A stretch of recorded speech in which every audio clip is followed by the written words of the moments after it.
Number 15. Beedrill, the poison bee Pokémon. Beedrill is extremely territorial. No one should ever approach its nest.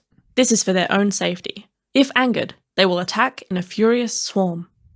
So, Ange, where do you stand on the bee versus wasp debate for Beedrill? It looks much more like a wasp than a stereotypical bee does, I have to say. But it has drills on its hands, which I could see them getting from the carpenter bee. So, I don't know. I don't know how to feel about it.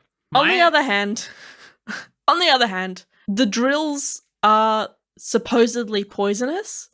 Is this a delicacy? I don't like this at all.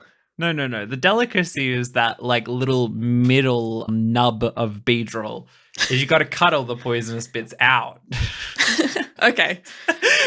Oh my. Yeah, the drills sure do look glued on there. Like it was just walking around one day. And it looks really angry about having these drills on its legs.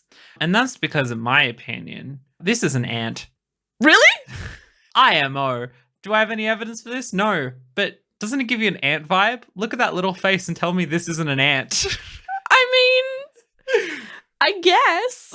Something horrible happened to it. It lost 2 legs and it got some drills glued to it. There are ants with wings. Ant here is what I'm seeing.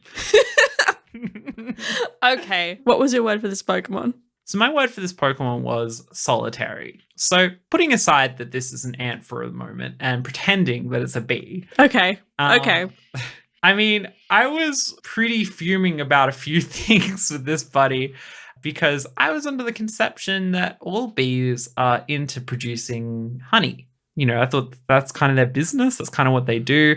And I was kind of annoyed that there's no reference to honey for this little friend.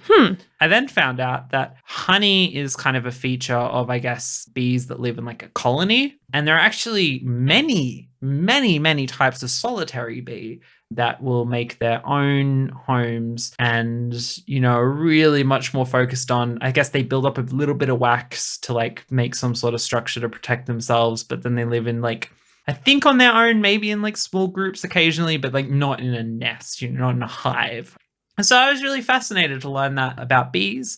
And I think that's kind of represented in the show. Like it says in this Pokedex entry, they do attack in a swarm, but they're often kind of shown, I guess, sleeping together, like in a pack more than in a hive, right? Like they'll be linked to different parts of a tree. So they're like a group, but they're loosely associated with each other. And I just find that social structure really interesting for a bee. It's like, this is like, what is it? The 15th Pokemon. And already they were like, well, we can't just do a bee. And then they sure did with every other Pokemon, just be like, oh, but we can just do a dog 3 times. Yeah, I feel like they started off with like the most creative energy. They're like, yeah, Bulbasaur, that looks nothing like anything. And then they were like, Beedrill, yeah, it's like, it's a bee, it's a wasp, it's fine. And then, you know. Ponyta, the fire horse Pokemon. Yeah. Oh, well, I gave this one 4 out of 5. It's iconic. It's Generation 1. I love its eyes. I've been saying that a lot lately about Pokemon, but that's because they all have such wonderful eyes. But I like its legs too.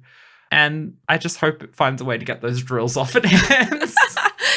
Me too. I gave it 2.5 stars, which brings us to a total of 6.5 stars out of 10 for Beedrill. Next!